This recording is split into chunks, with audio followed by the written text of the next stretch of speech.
Oh, it's not a cut. That's a slice. Now this is a quack hook. Oh, Short wow. and into the right rough, headed to the trees. Oh my God, it's a shank. He decided to re-tee. That's a shank. Oh, man. Hello, everyone, and welcome back to the Two-Way Miss podcast. Thank you for joining us wherever and whenever you might be, either on YouTube or in your earbuds, over the podcast forum. We thank everyone for watching or listening wherever they are. Really appreciate all the downloads and views on the YouTube vids that we've been getting. It's been consistent, which has been really awesome. All the vids are getting around the same views, so we appreciate everyone watching. All the podcasts are getting around the same downloads. We appreciate everyone listening as well. Be sure you subscribe to the YouTube channel. Just go on YouTube, search Birdies and Beer Podcasts. It'll be the first thing that pops up, so make sure you subscribe so you don't miss any episodes.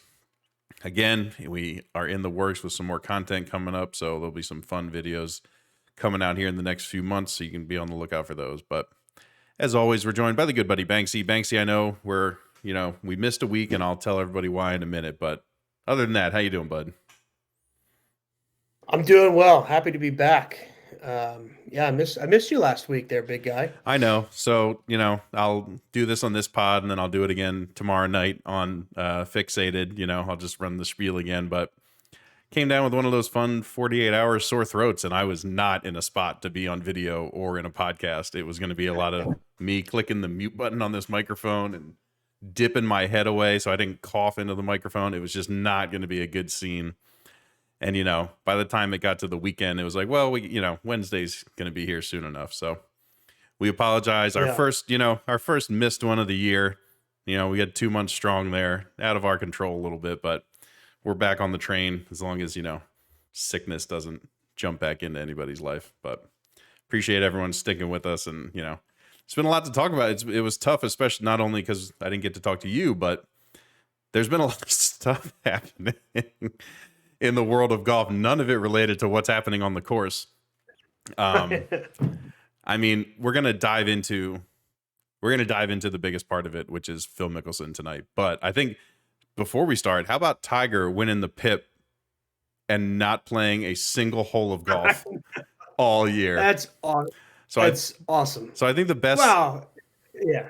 There's two things that I loved about this. Number one, someone tweeted that the PGA Tour could pay Tiger Woods $8 million for the rest of his life, and they still wouldn't pay him back for all the money that they've made off of him, which I thought was a great tweet. And then second Very was valid. Tiger tweeting whoops and a picture of Phil's tweet where Phil, thanks everyone for allowing him to win the PIP when it got rumored that he had won it. Oh my God, so good. Usually Tiger is not tweeting from his own account, right? Someone does that for him. This was Tiger got the password somehow and put this and threw this up there, which I loved. I absolutely loved it. And then people were like, well, Tiger's just won the PIP for 2022 with one tweet. Yep. One tweet and 4 or 5 letters. Oh my God, it's so good. It's so That's good. Good stuff. I love That's it. good stuff. And anybody that doesn't think Tiger has transformed this game and his popularity has waned over the years, there you go. There's proof. Yeah, right if there was ever doubt, right? If the Tiger effect is, alive and kicking, he's the man. it will never die. Yeah, winning a impressions award without ever swinging a golf club in a professional event. Yeah. Gotta love it. That's impressive. Yeah, so that was a fantastic thing that happened. Just in the last 24 hours, all that came up and was announced, and then Tiger with the tweet. God, it's so good. I love that he just loves to push Phil's buttons. It's so good. But we've talked, it's been 3 weeks. This is the third week in a row, Banks, that we've been talking about this Saudi stuff.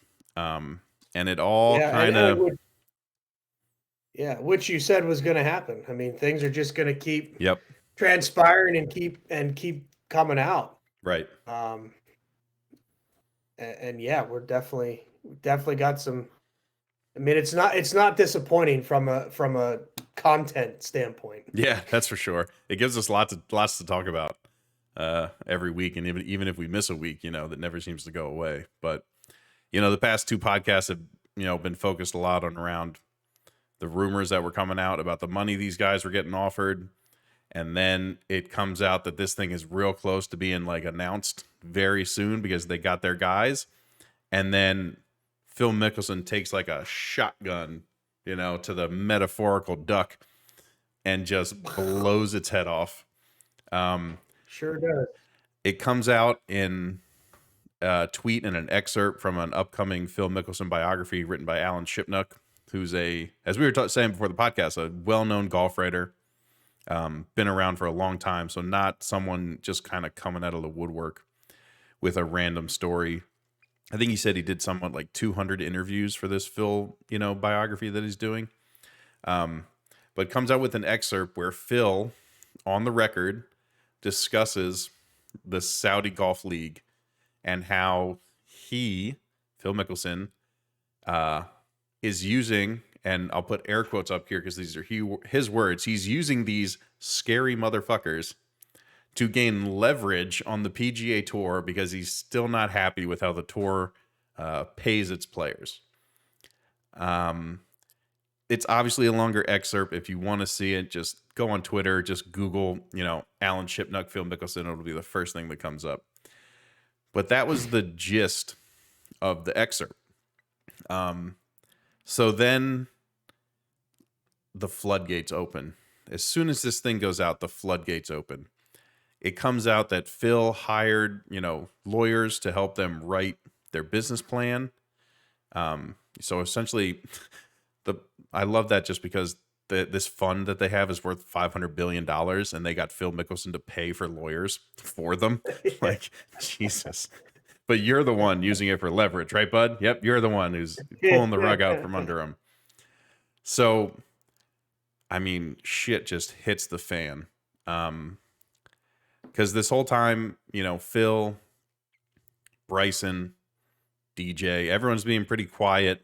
Everyone's already gone to Saudi Arabia and, kissed their ass while they were over there. We're hearing that they've got their 20 top guys and they're going to announce it the week of the Players. We're hearing the numbers that these guys are getting offered. And then Phil comes out and all this information comes out and the dominoes start falling everywhere. So since that has come out, Bryson has backed out. He didn't say he was dedicated to the PGA Tour forever. He just said that as long as the top players in the world are on the PGA Tour, he will play there. So still leaving half his foot in the door. DJ comes out with a announcement through PGA Tour communications saying he's going to, stick to the PGA Tour. Xander Schauffele comes out with some weird ass legalese statement, which was dumb. We had talked about words, right? Yeah, of course. Written by Xander, the law professor. We had said before that Rahm came out, against it. Rory, JT, Spieth, Tiger, all these guys. Oh God, still got a little bit of it. But these big dominoes for this Saudi league start to fall. So they've essentially lost their top bills outside of Bryson still leaving the door open. Phil still maybe having the door open depending on his relationship with those people. Like Kokrak's still just like he's all in. So nothing's taking that guy. Nothing's taking that guy out of it. I mean, and more guys that drop out, the more they're going to offer. Right. And he's like, I'm in. Yep. I'm in. No qualms about it. But it just what were your feelings when you saw all the stuff happening? Well, the way that Phil said it in that excerpt that came out, and again, of course, he immediately kind of says, "Hey, it's taken out of context. I thought that we were off the record."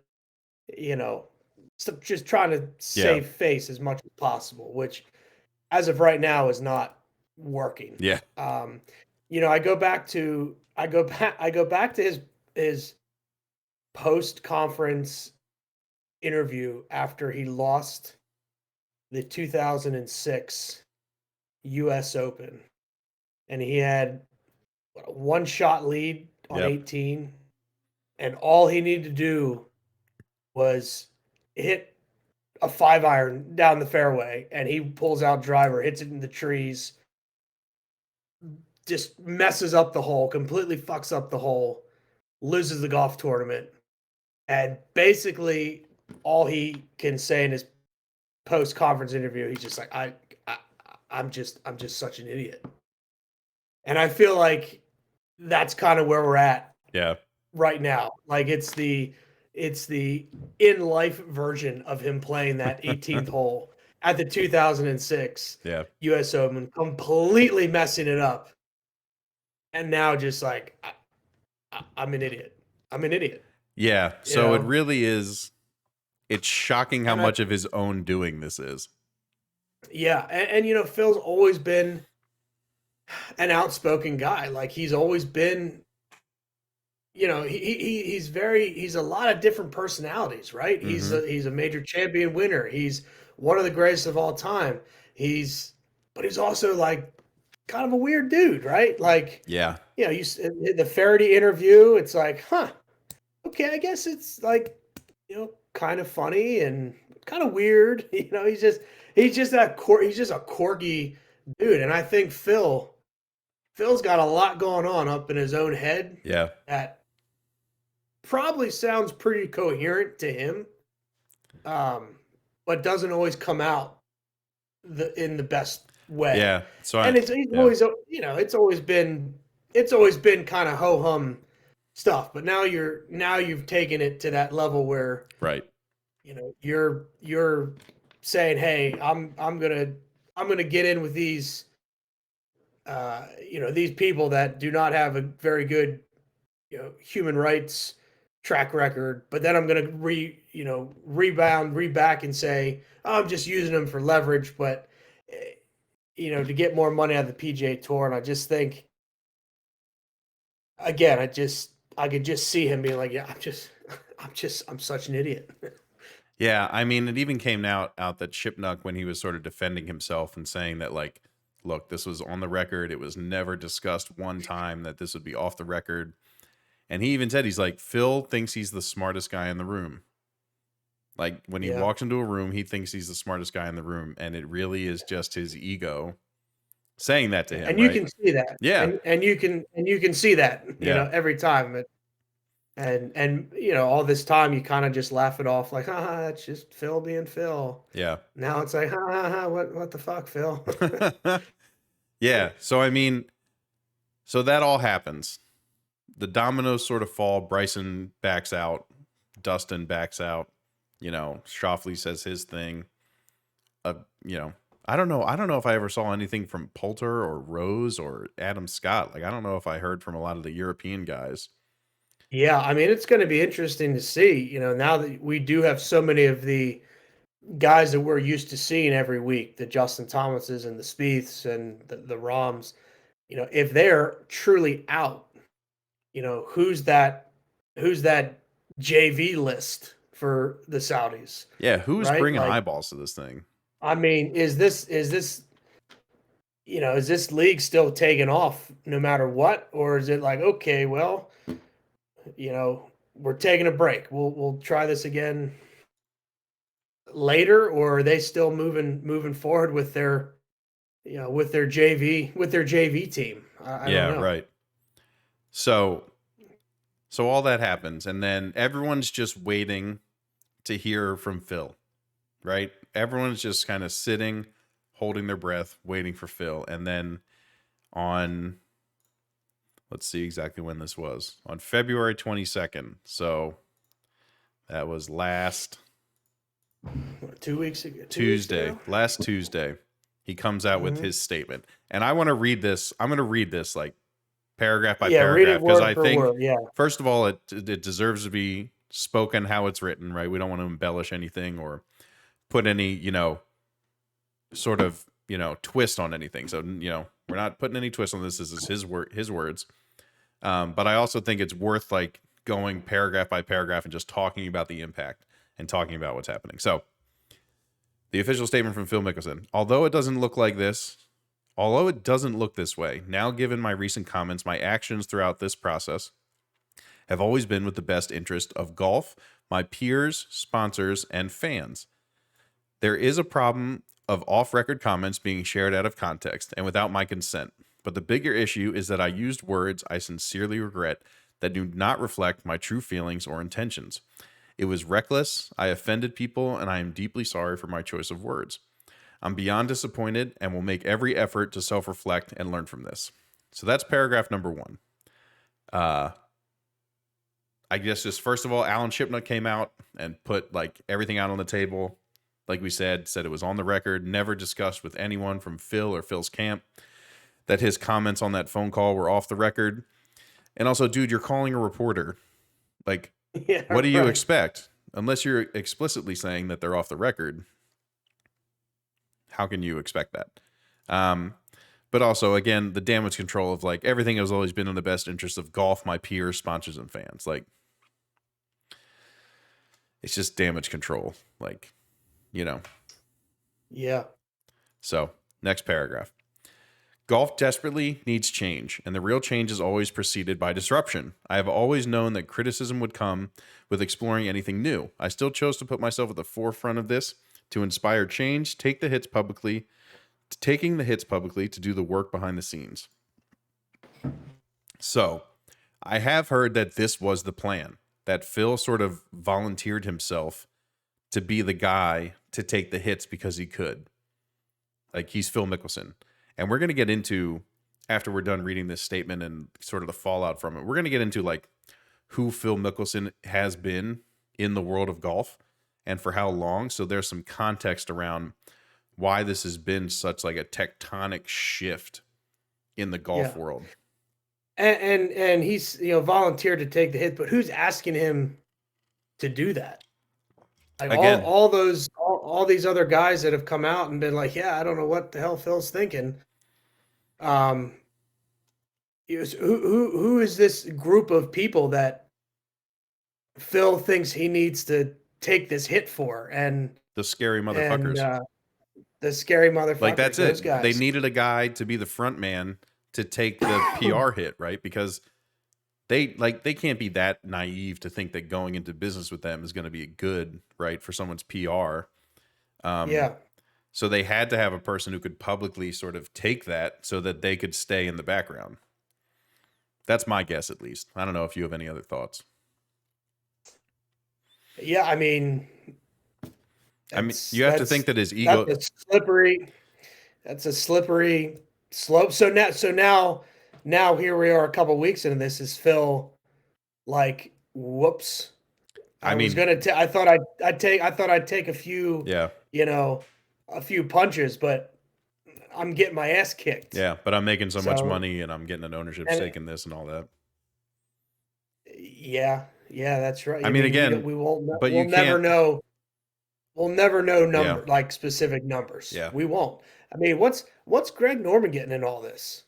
Like, what are they paying that guy? A lot, right? I mean, he's, I guess, not that'll necessarily given up his businesses, but he's like not working for any of his businesses anymore. Yeah, like he is solely like an employee of the Saudi. I mean, we could talk about his fun letter to the PGA Tour commissioner.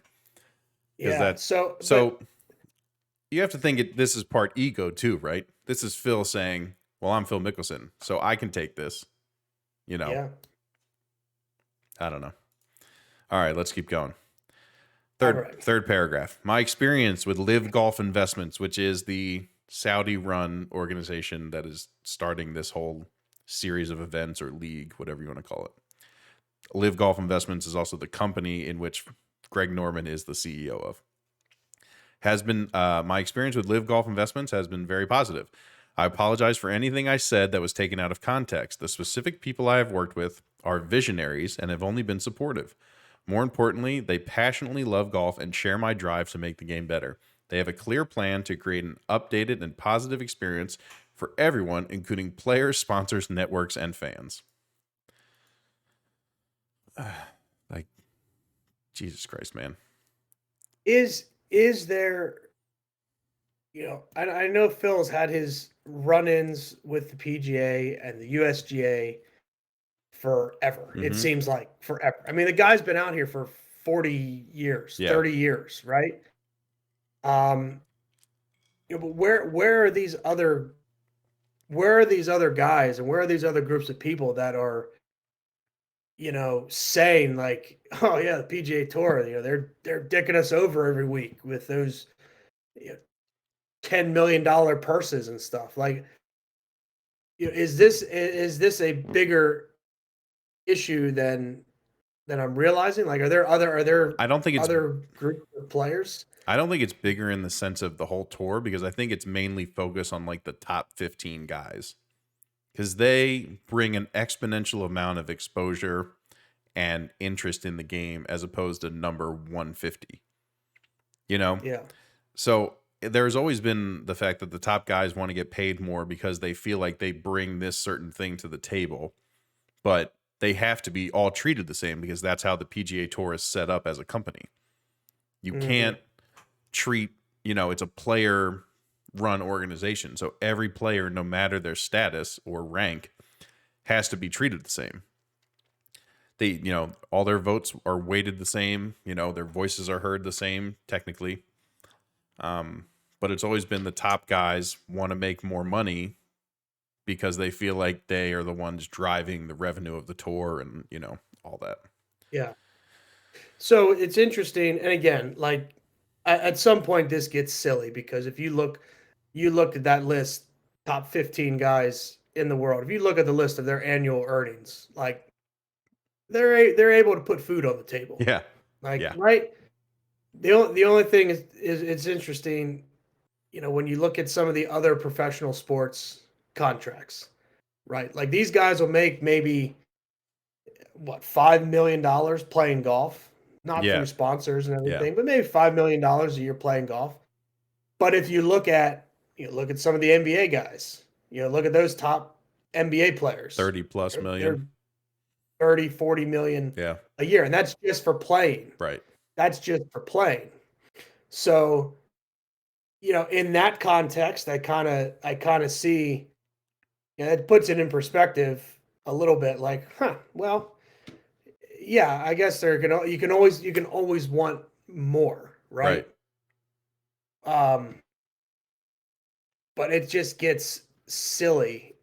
At some point, it just gets silly because you're just talking about millions and millions and millions of dollars for playing golf. Yeah. Right. Yeah. I mean, this paragraph is just about trying to save face so we can still make some money off these people. Sure. All right, let's get to the next part. Yep. So this is where the sort of, I think that it's good to preface this by saying in this statement, there's no apologies. He doesn't say he's sorry for anything. So don't expect that to sort of come out of nowhere. But next paragraph. I have incredible partners, and these relationships mean so much more to me than a contract. Many have been my most influential mentors, and I consider all to be lifelong friends. The last thing I would ever want to do is compromise them or their business in any way. And I have given all of them the option to pause or end the relationship as I understand it might be necessary given the current circumstances. I believe in these people and companies and will always be here for them with or without a contract. So in the last week and a few days, KPMG has severed their relationship with Phil. You know them for being on his hat every week. Ever? Yep. Callaway has suspended their relationship with Phil, so they haven't cut it off outright. They've just suspended it. Workday, I think, backed out. Workday. He's been with Callaway for 17 years. Yeah. Yeah. So Workday. He's no longer the tournament host of the American Express. Oh yeah, Open? yep. What it was, yeah. Mm-hmm. So the chips have started to fall a little bit from a sponsor side, and that's specifically what this paragraph in his statement was trying to get in front of. Clearly, once the information had started to come out, I'm sure the phone was ringing off the hook at his agent's house or his agent's cell phone, with these companies. So that was, again, damage control from a sponsor standpoint. But he's lost some of his biggest ones. And for a guy who we're hearing more and more, one of the reasons he's doing this is because he sort of needs the cash, needs a shot of capital in his life. This can't be good because I think he was making upwards of like $40 million off the course a year. Yeah. He's worth a, it's hard to think of anybody being in financial like difficulties. Yeah, I mean, right. his net worth was almost $500 million. Yeah. So, stuff know came out that he had to sell the private jet, right? Oh, don't take the man's Yeah. plane. Not the Anything but the not plane. the G8. Don't take the plane. Don't take the plane. So he's going to be flying with Hideki in coach. yeah, that's Economy right. Plus. Yep. That would be pretty funny if we could get a picture of that. Phil and Hideki. Yeah. In Economy Plus. Splitting a soda and Yep. a bag of party mix. Yep. Mm-hmm. So, I mean, some of his biggest sponsors have taken that opportunity that apparently he offered them and either backed out or suspended their relationship. So, and I'm sure there'll be more to come, and I'm sure there'll be some that we don't hear about. But so, second to last paragraph. I've made a lot of mistakes in my life, and many have been shared with the public. My intent was never to hurt anyone, and I'm sorry. Well, he says, I'm so sorry to the people I have negatively impacted.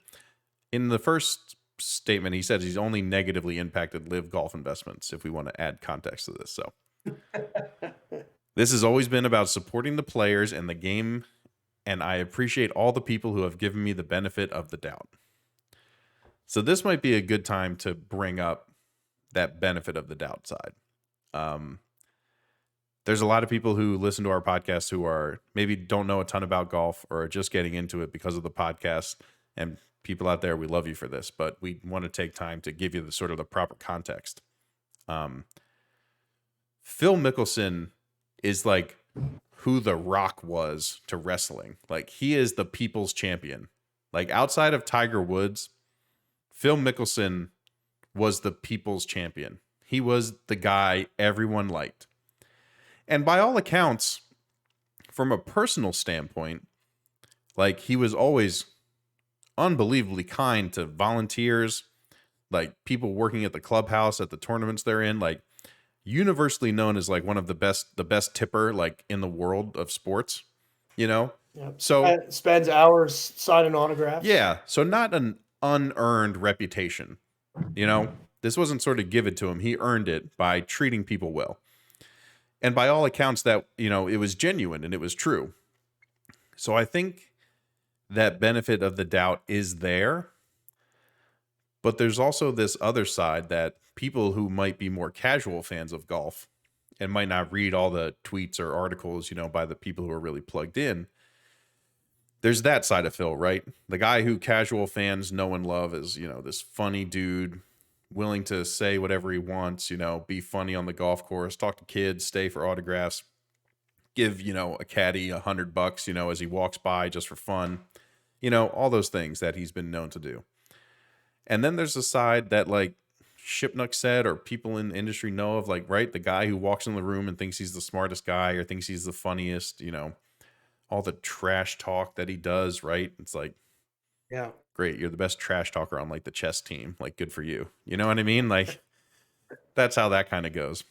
But yeah, it's important context to have when you're talking about Phil, because of his reputation to the golf world as a whole.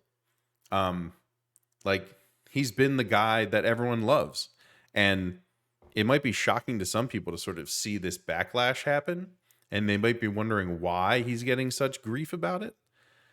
So I just think it's like important context to, share with everybody about why this is such kind of a big deal to everyone.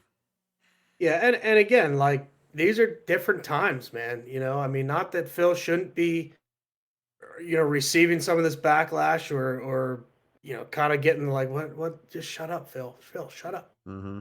But in the way that the world works today and the culture we're in today, man, everybody's looking for a villain. Everybody's looking to bring people down to some extent, and Phil just got washed into it, and he got into it quick. Like, it's been a couple weeks, and sponsors are gone, and sponsors are gone. He's burned some bridges with, I'm sure, some PGA Tour officials, and who knows, like, next time Phil's in the room with everybody, is it like, oh, hey, Phil, what's up, man? Or it's like, oh, Yeah, right. hey, Phil, hey, man. Like, where do you go from here? The PGA Tour is notoriously, a brotherhood, right? Like they take care of each other, they look after each other, they share houses together. Mm-hmm. When they're on the road, they take planes together and stuff. So for the most part, all these guys and people that you'd think would not be friends, end up room together Right. at every tournament, Yeah. right? So now, I mean, Phil is obviously at another level. I can't imagine he's, bunking up with, 10 other dudes Yeah, at a right. rental house Right. every week. But where does that relationship go with some of the players? Because some of the players, when they are asked them, they were pretty hard on Phil. So, like, where do those relationships go from here when he does make his way back? I know he's taking some time away Yeah. to assess his situation. Yeah. You know, so, what is it relate? When do we see him again? What does the relationship look like? Or a week from now, is it like, hey, you know what, guys? I've assessed all I've assessed all my outlets, and I'm joining the Saudi. Yeah. I'm Yeah. joining the Saudi league. I'll see you. I'll see you at Augusta. Yeah. You Yeah. know. I mean, you're right. Rory came out with some pretty harsh comments, like JT, Rom, Yeah. Spieth, like all of them Yeah. spoke on it because, of course, they're going to get asked the question. Right. And to a person, like a lot of those guys like Phil, I think, Yeah. Well, it's one of those things where, like, are we like Phil? Do we tolerate Phil? Yeah, right. Now that he's kind of been knocked off this, what you said, the man of the people, Yeah. the guy that signs the autographs and is nice to everybody. But now that he's kind of knocked down from that pedestal a little bit, do you see some more of these guys like, well, yeah, that's what we've been dealing with for the last right. 30 years, like this guy, Yeah, right? right. So it'll be interesting to see what the relationship's like when he makes his way back, because as popular as he is, there's still a chance he's not Tiger popular. Yeah. Right. I mean, we've seen Tiger come back from some shit. Yep. Right. Yep. And you just can't eventually you just can't not root for Tiger. Right. It just happens. Is Phil, as popular as he is, going to have that same comeback feel where, everyone's cheering and laughing and high-fiving? Or, do we see the last part of Phil's career kind of disappear from the PGA Tour and move more towards something else? I don't know. I mean, that's kind of what we're waiting for next, right? All right, let's get and to I think it's No, go ahead. just, it's different, I think, for you and I who followed golf for so long, and some of our listeners are more avid golfers and avid listeners, some are new to the kind of the game, but I mean, we've been watching Phil for forever, right? Yeah, right. He And came to on the see tour him- before Tiger, right? Like he's older than Tiger. Yeah. So, if this is a situation where he's kind of transitioning away from the tour to something else, and we don't look at Phil, on the same pedestal that we had him, it'll be an adjustment for everybody. I mean, it might even be better context to say like Phil would be known as the greatest player of our lifetime if not for one person. Like it's not that like he's like 10th on that list. Phil is Right. second on that list Right. in our lifetime. In that generation, Yeah, right? of our generation. In our generation, yeah. Like it took a once in a lifetime golfer named Tiger Woods to not make Phil in the conversation with Jack, Arnold, Sam Snead, like all those guys. Like Phil is in that conversation with the amount of majors he's won, with the number of wins he has. Like all those things put him in that upper echelon of guys that have ever played golf, right? Just golf in general. Yeah. If not for one dude, you know, Right. Phil is the greatest golfer of our generation. And how much money does it take to be willing to throw that all away? We'll find out. We'll find out someday. We'll find out Yep. some number some point. Yep. All right. Last paragraph. All right. Despite my belief that some changes have already been made within the overall disclosure, I know I need to be accountable. For the past 31 years, I have lived a very public life, and I have strived to live up to my own expectations, be the role model the fans deserve, and be someone that inspires others. I've worked to compete at the highest level, be available to media, represent my sponsors with integrity, engage with volunteers, and sign every autograph for my incredible fans. I have experienced many successful and rewarding moments that I will always cherish, but I have often failed myself and others too. The past 10 years, I have felt the pressure and stress slowly affecting me at a deeper level. I know I have not been my best and desperately need some time away to prioritize the ones I love most and work on being the man I want to be. So we could get into a whole nother podcast of like the insider trading, like all the crap that Phil has been Yeah. involved with, you know, over those past, like that 10-year window that he's talking about. Right. But it hasn't been perfectly smooth sailing for Phil. And just to talk about the time away, as you brought up, I mean, some people are, you know, seeing it as like an air quotes time away. Like the PGA Tour never says they've suspended somebody. You know, Right. they didn't Right. talk about I'll, they didn't talk about suspending I'll- DJ for being on cocaine, right? They just said he's taking a break.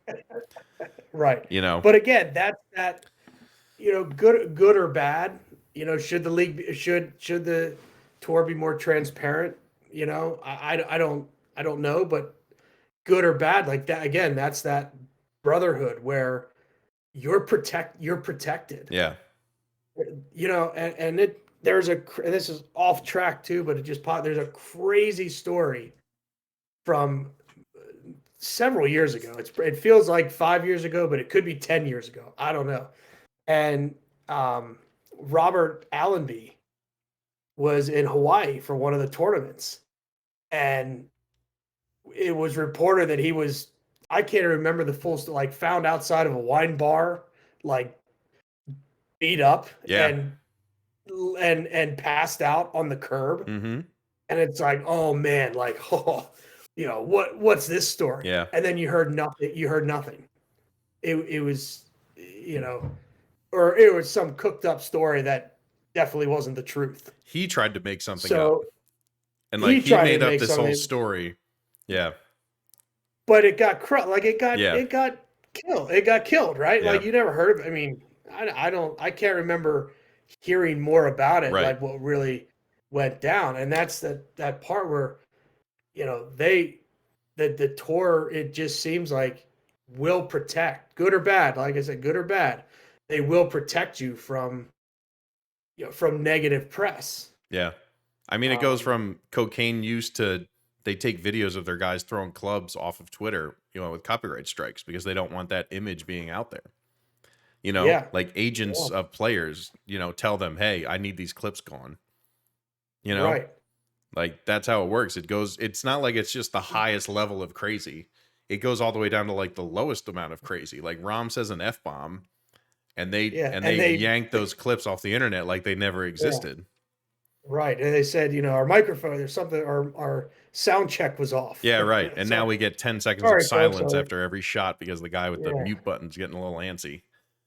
Yeah. God damn it, Tiger. So, Those are good. Those are pretty good though. oh God, I'm still looking for that go way right. I need to add that to our intro. I'm still looking for it. Yeah. But yeah, it's like, But yeah, so this might be a suspension. You would think So here's the thing that I'm thinking with the whole suspension part or rumor. It is a rumor at this point. Obviously, nothing has come out that said he is suspended. As of right now, we have to take it on the face that he is taking his own time away. But from a Yeah. suspension standpoint, you would think at this point, with all the crap that's come out that he's done for this other league, wouldn't you, as the PGA Tour, want to kind of lay the hammer down? Like, if you've already said that, like, you'll ban people who go to this tour, why wouldn't you just come out and say, hey, in light of all that's come out, this dude literally hired lawyers to write like the bylaws of a competing company. Like, Yeah. we have terminated, we have banned Phil Mickelson from playing in the PGA Tour. Mm. Like, are Could they? you imagine that? I mean, are they what you still say- afraid you of that say- backlash? Are they still afraid of the power of like the Phil, fandom? Could you imagine though, after all the shit that goes down on the PGA Tour, and your first, where they cover things up, they sugarcoat it, they call it time away. Could you imagine if their first ever like real suspension or real act of somebody that's defying them was to come out and publicly suspend Phil Mickelson? I mean, no, There's because no way. There's Yeah. no way. no, There's I no don't way. because it's Phil Mickelson, but there's a difference when it's like a player's agent calling you to be like, I don't want my guy looking like that on the internet, or Yeah. this guy hired lawyers to write company documents for a competing league. Yeah. It's like saying, what if, I mean, it's not really LeBron James because LeBron James is Tiger, but let's just say, what if Steph Curry, right? A universally like loved player, right? What if it came out that he had hired lawyers to try and create a new basketball league with like China? I know China has its own league, so it's not like 1-to-1, but it's like, what happened if he was just like, yeah, I hired some lawyers because I really think Afghanistan's going to be real cool in basketball soon. You know what I mean? It's like, what would the NBA do? But the NBA has been transparent Yeah. for so long. Yeah. Like as soon, anywhere from Kobe getting fines, Shaq getting fines, even as announcers, Charles Barkley was fined $50,000 for slapping somebody, or Steph Curry was fined for like the league is already transparent. So you're right. If he did that, I think the league would say Steph Curry suspended 10 games due to conduct detrimental to the league. But they've always been, not always, I guess, but between David Stern and Adam Silva, NBA commissioner, they've been transparent. Yeah. Right? This would be the PGA Tour first time. Yeah, right. It'll never happen. Could you imagine? Because again, Phil, regardless of how dumb he messed up, and again, we keep saying, "Oh, he messed up." In Phil's mind, he's like, "Ha ha! I got him right where him right where I want him." But you have that Phil, that guy that signs the autographs. He's one of the most beloved golfers of all time. He's major championship. He's been on Ryder Cups. He's been in the tour for 30 plus years. And this now is the first time you're going to come out and publicly be like, we are suspending you. There's no freaking way. That's why they write it. I'm going to take time away to assess my recent actions. Yep. I need to take time to look in myself, to look inward. I need to do some soul searching. That's right. Yeah. Oh man. So I don't think it's going to happen. And even, you know what? Shit. Even if Phil joins the Saudi League and he is banned from the tour, I don't even know if we'll get the full story on that. It'll just be like, the PGA Tour and Phil Mickelson have decided to cease their relationship. Yeah. Well, I mean, luckily in that standpoint, they've sort of set the precedent by already saying that like we're gonna ban anyone who goes and plays for a different league. So they've already said it. Yeah. So at least in that particular case, at least that's out there. Yeah. Right. But I don't know if it actually happens. I don't know if they'll like reiterate that. Right. It'll be some See, I think as of now, the PGA Tour Phil, like is spiteful. So I think if someone did actually leave, I think they would lay the hammer down. But he hasn't technically time will left yet. tell. He hasn't left yet, but if this, and and it's interesting too, especially if again, I don't want to use the word, like the term money troubles, as like a real thing. Yeah, right. Because He makes too much money to have fine. money troubles. Yeah, but if like he is in any type of financial situation based on his current lifestyle, and he is choosing to go down this road because he knows ultimately he is going to take that $200 million or Right. whatever from the Saudi league. I don't know. Maybe again, in Phil's head, this could all be exactly what he's. I know what I'm doing, guys. I got him right where I want him. Yep, I got him cornered. I got him pinned. That's right. We did it, guys. We turned them against one another. Yeah. So, I mean, aside from all this, we have some good golf coming up in the next couple of weeks. And it'll be nice to kind of put this on the back burner for a little bit and just watch guys go out and play golf. Because you start having some tournaments now where finally, these top players all show up together at one event, especially players in a couple weeks. Yeah. So listen, we'll keep talking about this Saudi stuff as long as it keeps being a thing. If anything more comes from the Phil stuff, we'll bring it up. But next 2 weeks are the API, Arnold Palmer Invitational, and then right into the players. So like Banks said, there's 2 really solid weeks of golf with a lot of the top guys being in both of these fields. The players being one of the best fields that we have outside of the majors. So at least we do have some good golf to look forward to. We have, I mean, if nothing else, we have all the top guys in a room again with a bunch of media who are going to ask the questions over and over again, right? They're going to keep asking these questions. Stuff is still going to be coming out. A lot of people have said that like this is a big sort of body blow to this league, but the Saudi league is not dead. Like no one thinks that the league is dead by any means. Right. So it'll be interesting to see, the new developments with that.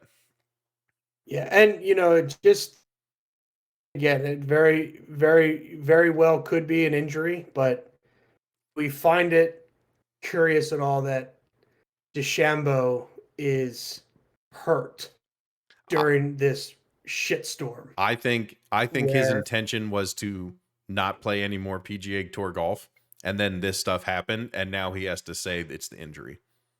Now he's hurt. I mean, I think he is hurt, but I also think that he was using it like as a way to not play on the tour anymore until this Saudi stuff got announced. And now that it might be delayed a little bit, he's able to use the injury as the reason. He's just sort of able to fall back on it. Because he's probably the last person that any of his PR team or even him want to go in front of a microphone right now. Oh, yeah. The dumb shit that comes out of his mouth. Yeah, yeah. Could you imagine him up there having to answer questions? Yeah, no. And hear what he has to say? Yeah, it wouldn't be good for anybody. Yeah, so he's obviously out of the Arnold Palmer. He won last year, so he's the defending champion. Defending champion, won't play. Yeah, but we haven't obviously heard about the players yet, but it'll be interesting to see what happens there. But like you said, some good golf tournaments coming up. We'll be able to finally talk about some golf, I think, next week, unless another sort of bombshell drops. But we thought it was appropriate to touch on all the Phil stuff that had happened, give the proper context, just who the guy has been for the world of golf for the past 30 years. So hopefully you learned a little bit. Hopefully you enjoyed our conversations. Like I said, we'll be back next week to talk about the Arnold Palmer Invitational. Hopefully you have a good tournament. And then the players is always a good one. Always a good winner of that tournament. The cream tends to rise to the top on that tournament especially. So it'll be a good one to talk about the week after that as well. So as always, a big thanks to the good buddy Banksy for jumping on, for sticking with me while I was sick last week. We thank all you out there for sticking with us, watching the YouTube vids, listening to the podcast again on YouTube. Just search Birdies and Beer Podcast. Will be the first, channel that pops up. Be sure you subscribe so you don't miss any of the videos. Be sure to check us out on Twitter at the Two Way Miss. That's the new handle for the show. So be sure to stick around or go follow that and get us wherever you find your podcasts. And as always, we appreciate everyone listening, and we will catch you on the next one.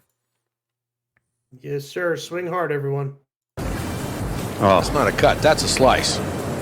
Now this is a quack hook. Oh, Short wow. and into the right rough, headed to the trees. Oh my God, that's a shank.